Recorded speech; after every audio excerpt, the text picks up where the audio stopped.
All hell breaks loose after the match. All 6 men start brawling. And this part made no sense. Lance Archer just fucking runs out for no reason. And they go, oh, Lance Archer has a lot of history with Omega and the Good Brothers. He's got history with all of these guys. And I go, he does? From where? From when?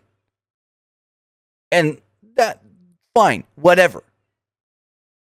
He sends the Good Brothers packing. Omega's laid out in the ring. Moxley slowly goes over to Omega when he gets attacked by a masked man from behind. The masked man lays out Moxley, to then reveal that it is none other than Kenta. Kenta is there wearing his Bullet Club shirt and then hits Moxley with the go to sleep. We do know that these two will be fighting for the New Japan United States Heavyweight Championship. I want to say, don't correct me on this, but I think the date's February 26th. 90% sure on that. But Kenta did appear tonight on AEW Dynamite, and now the big question is, they got to be working with New Japan. They have to be. I can see Tony Khan maybe letting Omega do the one match. The one match.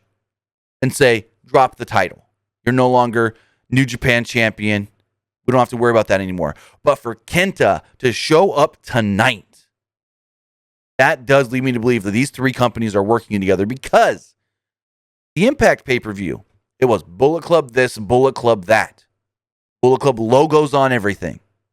Then tonight, they're using a remixed version of the Bullet Club logo. They ain't just doing that to do that, because they've mentioned the name Bullet Club on AEW over the past couple of weeks.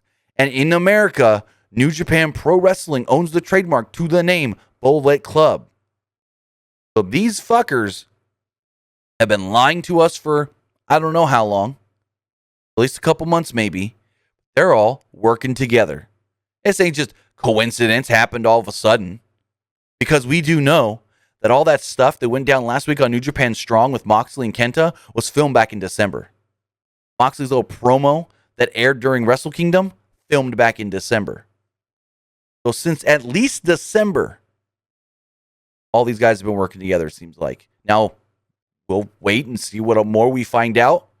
They keep saying, no, we're not, no, we're not, no, we're not. But it's blatantly obvious after tonight, all these guys are working together. Now, if it was a non-COVID times, this would be amazing, because you see guys like the Young Bucks, Kenny Omega, Good Brothers, Moxley, flying all around this world, back and forth every week to be on all these different shows. But because of COVID, none of these guys can actually go to Japan right now. So we'll see how that all does go. But a very interesting end to Dynamite after a so-so kind of just okay show. So after the show goes off the air, Omega, there's a video that they put up on their social media where Omega catches up with Kenta, and he's like, hey, Bullet Club. And Kenta's just like, shut the fuck up. And Omega's like, okay, yeah, Bullet Club, we're brothers, whatever. And then Kenta leaves, and Omega looks into the camera and goes, you know what? Like a tag team match for next week. But I know Tony Khan can't sanction this match because Kenta's not signed to our company. So how about we do this? Lights out, unsanctioned next week. Me and Kenta, Bullet Club, against Jon Moxley and Lance Archer. Now, AEW hasn't officially announced that this match will be taking place next week, but it looks like they're not going to tease this match if they're not going to do this match. So it does look like that next week we could be getting an unsanctioned lights out match with Bullet Club members, Kenny Omega, or supposed Bullet Club members, Kenny Omega, and real Bullet Club member at the time right now, Kenta, taking on Jon Moxley and Lance Archer.